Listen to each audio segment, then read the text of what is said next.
السلام عليكم دمانتم وسلامي marka la bisanayso waxyaabo muhiimsan oo aad saartaa waa in la biskaaga qurux badnaado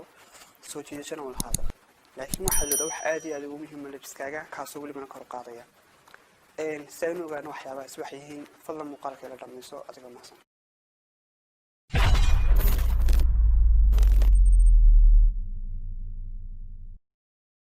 soo dhawaada mar labaad haddaad nagu cusub tahay magacayga waa Iftaax Marxal Iftaax Motino kusoo dhawaad channelkayga Motino Lifestyle waxaad ka helsaa fiideo ku saabsan sida ugu habboon ee loo labisto waxyaabaha steelka ka khaldan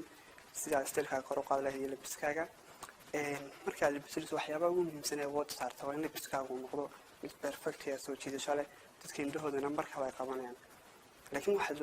aad ugu muhiim labiskaaga kaasoo fiican in ku laamaanayso labiskaaga kaasoo waliba kor u qaadaya maanta waxaan soo qaadan doonaa 6 waxyaabood oo u baahan tahay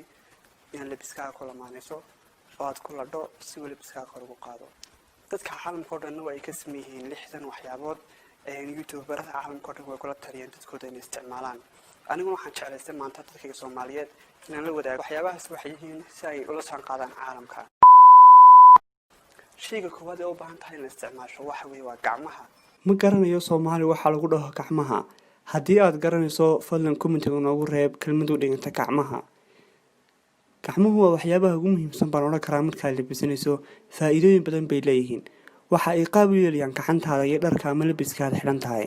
anigu waxaan jecelahay gacmaha loo yaqaan leaf bracelets aad bay u fiican yihiin tayaduna waa sareysaa gacmahana waa soo saarayaan si aad ah waliba waxa ayna ku noqon karaan gacmo gashi iyo qoor kolba ka aad jeceshahay muhiimaddu waa in isticmaashaa gacan noocan doonto ahaatee waxa kaliya aad iska ilaalinaysaa waxa weeye inay gacantaadu badnaato shayga labaad ee aad u baahan tahay in isticmaasho labiskaaga ku lamaanayso waa saacada waxaan oran karaa saacadu waxyaabaha ugu muhiimsan ee labiskaaga soo saaraya anigu waxaan jecelahay saacadaha suunka leh kuwa birtaha ma jeclay dhalaala kuwa birtaha isla markaba qofka ishiisu ay ku dhacaysaa wayna ka dharkisaa laakiin kuwa suunka leh qofku aad buu ugu mashquulaya uguna soo dhawaanaya una jeclaysanaya inuu arko inta mashquulkaahina waa inta loo baahan yahay dadku way kala doqtooyin run ahaantii laakiin muhiimaddu waa inaad isticmaasho oo aad xirato saacad qurux badan oo soo jiidasho leh tayaduna ay sareyso waayo saacadu waxyaabaha qofku ishiisu ay ugu hor aragto meel dheerna ka muuqata labiska waa ay ka hor muuqan ogtahay waxaan kugula talinayaa haddii aad bila gacmo ku bixi jirtay bila saacadna aad ku bixi jirtay hadda kadib inaad isticmaasho saacad iyo gacmo markaad dibadda u baxayso shayga saddexaad ee aad u baahan tahay in labiskaaga ku lamaanayso waa walletka ama shandad gacmeedka waxa loo yaqaano walletka ama shandad gacmeedka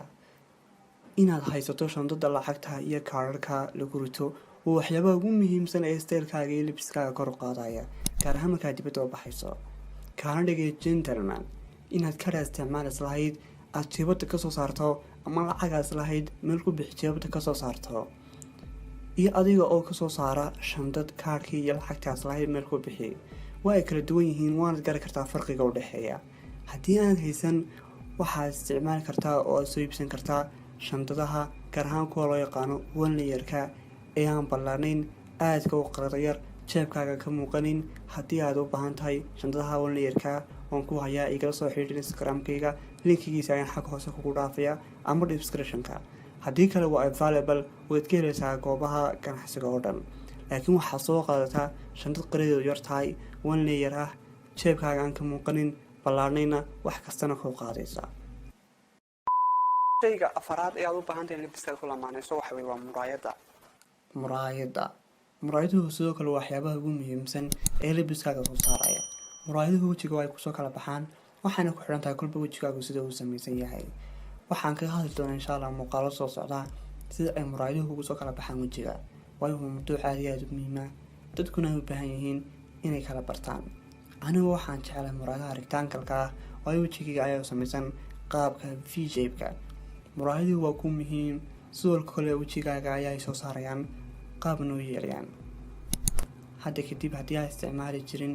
muraayad waa in isticmaashaa muraayadaha nooc kastaba ha ahaadaan shanaad ee aad u baahan tahay in labiskaaga ku lamaanayso waa koofiyadu nooc walba ahaato waa mid kuu fiican inaad isticmaasho markaad labisanayso koofiyaduhu waa noocyo badan yihiin dharkana si bay u kala raacaan waxaan insha Allah muuqaalo soo socda oo dhammaystiran kaga hadli doonaa koofiyadaha iyo noocyadeeda iyo dharkaasi u kala raacaan. shayga lixaad ee aad u baahan tahay inaad labiskaa ku lamaanayso waa fargalka ama faraantiga waxa loo yaqaano. waa muhiim inaad xirataa faraanti ama fargal oo waxyaabaha steelkaaga iyo labiskaaga kor u qaadaya mid soo jiidasho lehna ka dhigaya. isticmaal markasta faraantiga ama fargalka nooca doona ha ahaadee. haddii aad xirto fargal qurux badan tusaale ahaan su-aal ayaa laga weydiinayaa fargalkan inaad soo iibsatay in lagu keeno qisadiisa iyo sababta ka dambeysa fargalkan in gacantaada soo galo. aniga waxaan jecelahay fargalada nooca loo yaqaano onyx rings, laakiin waad isticmaali kartaa fargalka nooca aad jeceshahay ama ha lagu keeno ama aad soo iibsatid. muhiimada u weyn ayaa inay farahaagu marnaan kuna lamaanayso fargal markaad dibadda u baxayso ama markaad caadiga tahay eena dibadda u baxaynba. ka waran adigoo dharkaad xiran tahay aada u qurux badan yihiin una xiran tahay dharkaas koofiyad, fargal, saacad, gacan, muraayad, maalintaas oo dhan labiskadu 100% perfect ayuu noqonayaa waana u dhammaystiran yahay. hadda kadib haddii aan isticmaali jirin qodobadan waana isticmaashaa si labiskaagu noqdo mid high quality ah oo tiisu sareyso dadkana soo jiita adiga naftaraantaadana ku jeclaysiiya. ugu dambeyn haddii aad muuqaalkan dhammaadkii la soo gaadhay fadlan muuqaalkan like noo saar, sidoo kale subscribe noo saar channelkan, sidoo kale ha ilaawin inaad commentiga nagu raabto fikirkaaga waa noo muhiim. channelkan waxaan soo gelin doonaa wiil kasta video ku saabsan styleka, groomka, fashionka, modelinka, dressingka, waxyaabahaas. si aan ku dhaafin waxyaabahaasi fadlan channelkan subscribe saar, channelkana furo si markaan video soo gelino isla markaba uu soo gaaro. sidoo kale waxaad igala socon kartaa social media platform korona ku leeyahay gaar ahaan Instagram-ka oo aad ugu badanahay kaasoo soo geliyo muuqaallo iyo video sawiraan ku saabsan styleka iyo fashionka iyo dressingka iyo labiska iyo waxyaabahaas. waxaan idin dhigi doonaa description-ka insha Allah wada socod wanaagsan baa rajinaya. mahadsanidin dhamaantiin.